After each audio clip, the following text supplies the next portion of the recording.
Olá, a notícia está de volta com Fernando Grella, que é o secretário da Segurança Pública do Estado de São Paulo. Secretário, recentemente, no ano passado, a ONU recomendou a desmilitarização. É difícil fazer televisão, porque a gente pode errar, né? A desmilitarização das polícias militares, né? Que são uma herança da ditadura militar, há toda uma discussão que envolve se ela tem uma mentalidade autoritária ou não. Eu pergunto para o senhor, o senhor participa de um governo do PSDB. Eu me lembro que no governo do Mário Covas, ele chegou a apoiar no Congresso uma emenda da então deputada Zulair Cobra Ribeiro de fusão das duas polícias, da Polícia Civil com a Polícia Militar. O senhor está acompanhando nesse momento, ou seja, um momento rico no Brasil. Qual que é a sua avaliação? Seria um caminho bom esse que o Covas sugeriu, esse que a ONU sugere, de uma desmilitarização, de uma fusão das polícias? Olha, eu queria primeiro destacar um aspecto que eu acho interessante. Todo mundo fala em desmilitarização, né? O que nós temos na polícia militar de militarização é apenas a hierarquia e a disciplina. Porque os padrões com que ela age são padrões inteiramente diversos daqueles do Exército, né? O policial do Exército, o Exército propriamente dito, ele tem uma outra formação, né? Um outro viés de abordagem, né? A polícia militar, ao longo do tempo, na sua formação, na formação dos seus homens, né? Ela tem esta vocação do policiamento ostensivo. Mas ela não é uma polícia violenta demais, a polícia brasileira, secretário?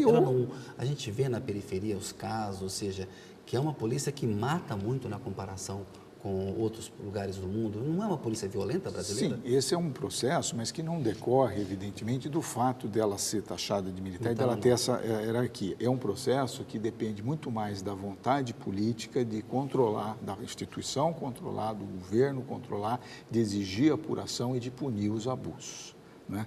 Eu acho que é isto que precisa, seja ela militar ou não, se você não acompanhar os casos e não, evidentemente, for rigoroso nas apurações de situações de abuso, não é? E de eventual punição, se os fatos restarem confirmados, você não depura, não dá exemplo, porque o principal fator para a violência, para a criminalidade e para o abuso por parte de agentes do Estado é a impunidade.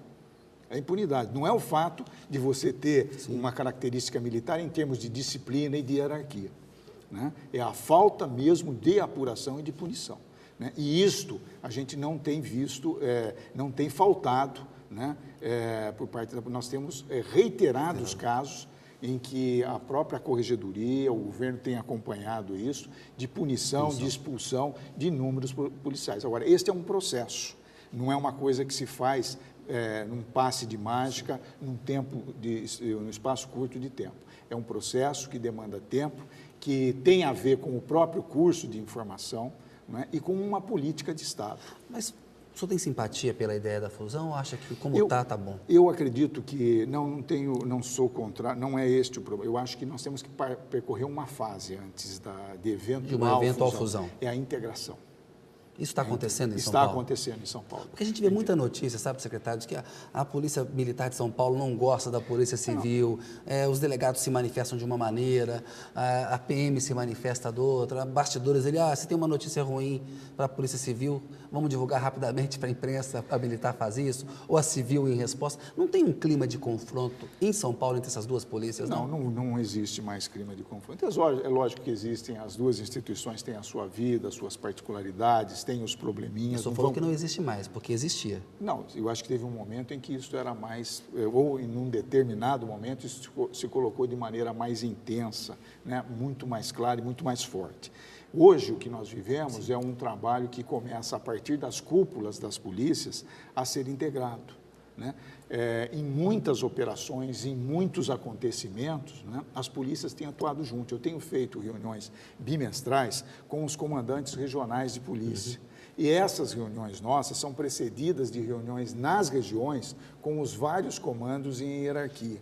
E nós temos assistido no relato dos indicadores e dos avanços em indicadores e dificuldades, relatos muito ricos de trabalho integrado.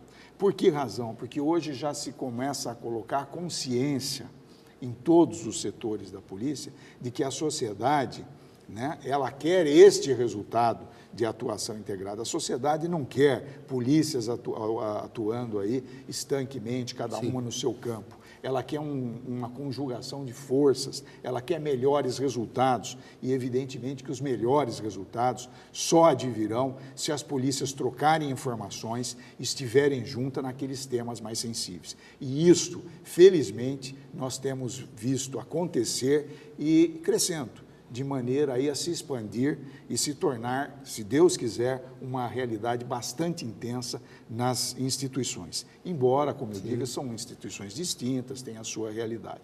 Acredito que nós tenhamos que percorrer esta fase da integração, que hoje é uma realidade, que nós estamos trabalhando, insistindo, e que se coloca com muita clareza e com muita intensidade a partir do próprio comandante-geral da PM, do próprio delegado-geral da Polícia Civil, né, com quem nós nos reunimos semanalmente, junto com a superintendente da Polícia Técnico-Científica. E o caminho final, um dia lá na frente, tem que ser a fusão, ou você acha que... Olha, na verdade, eu acredito, primeiro, que para nós chegarmos lá a pensar e a discutir concretamente a fusão, nós precisamos passar por esta fase da integração.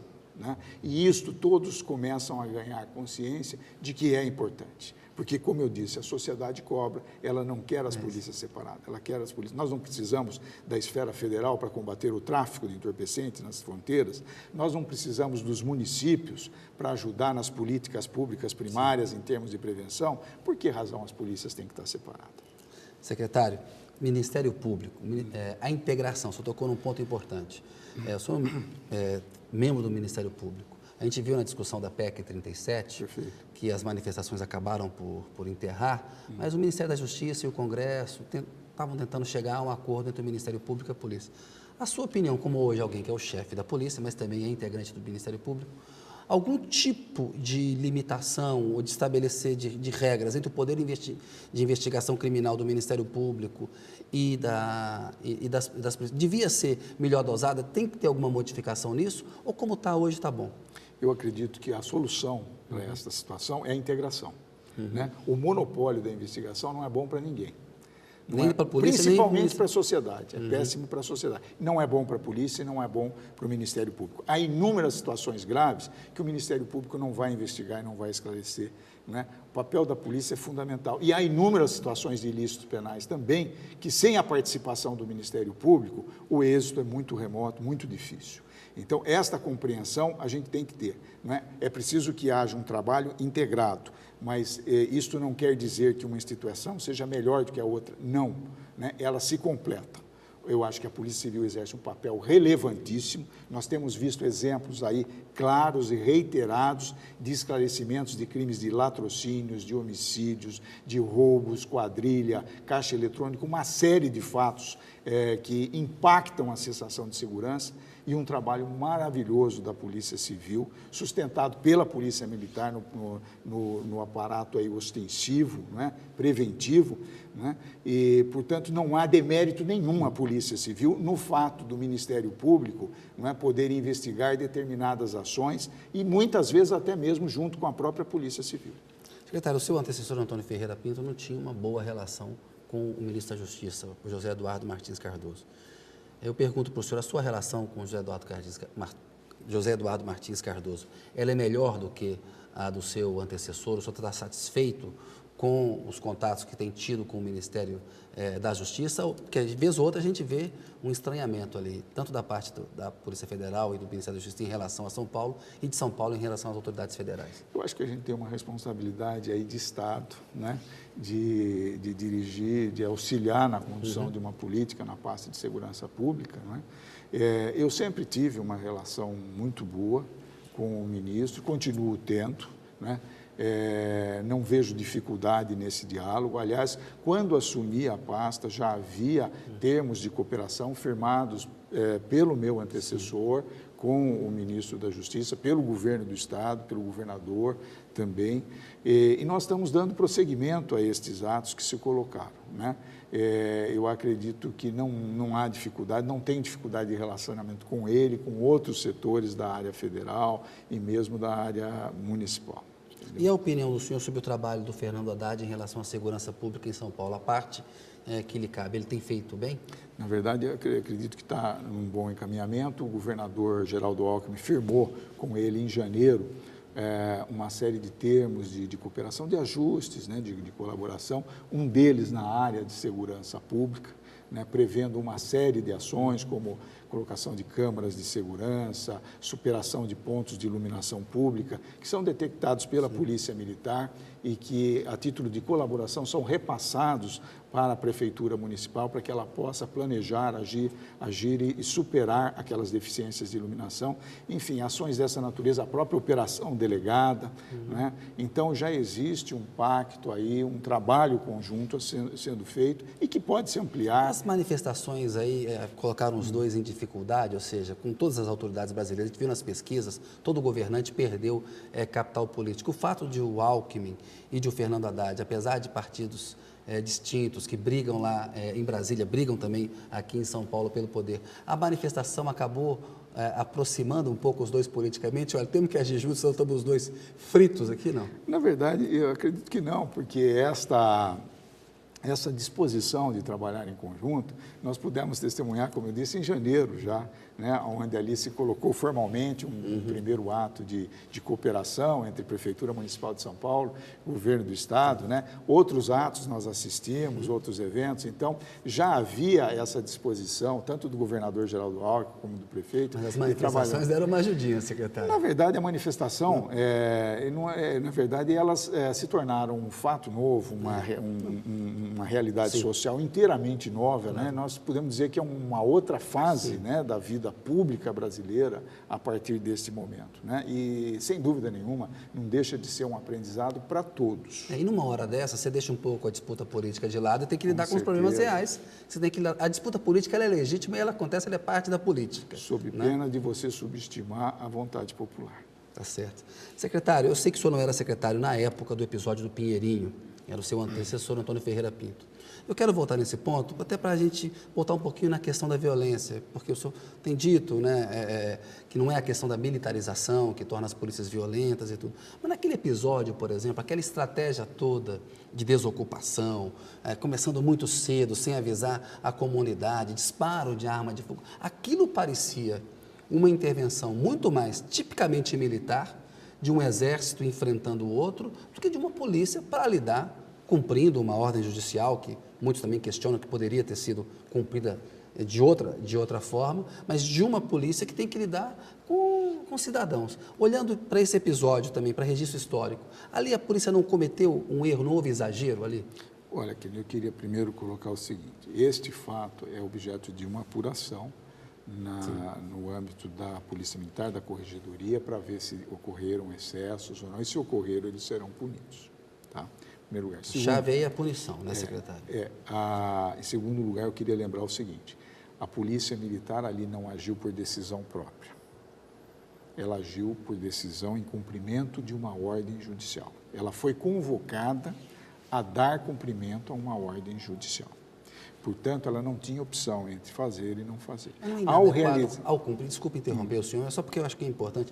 Ao cumprir essa ordem, ela tem que cumprir. Sim. Mas não é inadequado, por exemplo, às 5 horas da manhã começar uma operação sem avisar para as famílias, não deixá-las retirarem de casa os pertences ou não dar um aviso? Não pareceu uma coisa que pegou aqueles moradores pobres ali de surpresa, secretário? Na verdade, existe um procedimento, né, que orienta esse tipo de ações e uma série de providências ou de estratégias são adotadas para reduzir riscos, entendeu? Inclusive no interesse das próprias pessoas que serão desalojadas. E como eu lhe disse, esta atuação da Polícia Militar, ela é objeto de uma apuração que está em andamento exatamente para apurar se houve excessos, se houve abusos e se isto restar configurado, certamente haverá punições. Né? Nós tivemos agora recentemente uma apuração que foi concluída de um caso que não é propriamente do Pinheirinho, mas localizado ali proximamente ali, de ações de policiais militares que no curso, no final das investigações, resultaram ali comprovadas ou pelo menos colheram-se indícios da possível ocorrência de crimes, né, de abusos, Então, não houve dificuldade nenhuma em a instituição policial militar, por meio da corregedoria, de apontar a possível ocorrência de crimes, e esse fato já foi submetido à Justiça Comum e à Justiça Militar para a responsabilização dos policiais militares. Secretário, eu queria uma opinião do senhor sobre o papel dos policiais infiltrados à paisana nas manifestações. Recentemente, vídeos, relatos mostraram que isso aconteceu lá no Rio de Janeiro, na Polícia Militar do Rio de Janeiro, durante a visita do Papa. Não quero perguntar para o senhor se a ação do Rio está correta ou não. Como secretário da Segurança Pública, é correto usar policiais infiltrados? Faz parte de um trabalho de inteligência que é necessário? Ou o senhor acha que isso traz mais riscos e menos benefícios do que o imaginado? Olha, na verdade é o seguinte, eu não diria nessas manifestações, nos movimentos. Eu acho que o trabalho de inteligência é importante para que a polícia tenha o maior número possível de informações, de elementos para orientar a sua ação. Não é? Eu não sei dizer se é neste caso de manifestações Sim. ou em outros. Eu acho que a polícia que trabalha com informações sérias, com informações seguras, com informações concretas, ela tem condição de devolver para a população uma atuação legítima, cercada de todas as garantias. Então, eu vejo como se um trabalho de inteligência encaminhado nesta linha de aprimoramento da atividade operacional, ele é saudável e necessário, em benefício do povo, da população. E cabe o elemento infiltrado? A gente tem muitas investigações, questão de tráfico de drogas, por exemplo, é muito importante você ter alguém, né, uma pessoa infiltrada. Sim. Cabe isso dentro dessa estratégia que você está falando, o policial infiltrado? Veja, como eu disse, se for para usar isto legitimamente em benefício da população, sem dúvida nenhuma. Aliás, não é algo que nem mesmo a legislação desconheça.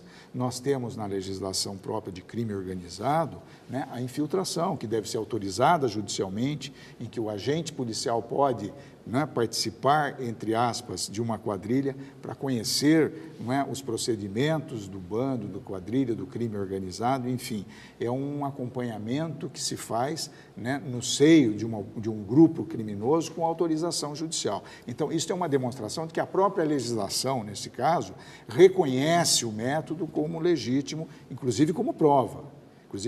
Então, o uso do setor de inteligência para colher informações no sentido positivo, né, para atuar legitimamente em garantia do povo, da população, do cidadão, né, feito de maneira legal, de maneira regular, né, sem violar a intimidade, a privacidade, ele é válido, entendeu? Neste sentido. Obrigado, secretário. Mais um minutinho. Pedir licença ao senhor. A notícia volta daqui a pouco com o Fernando Blanco.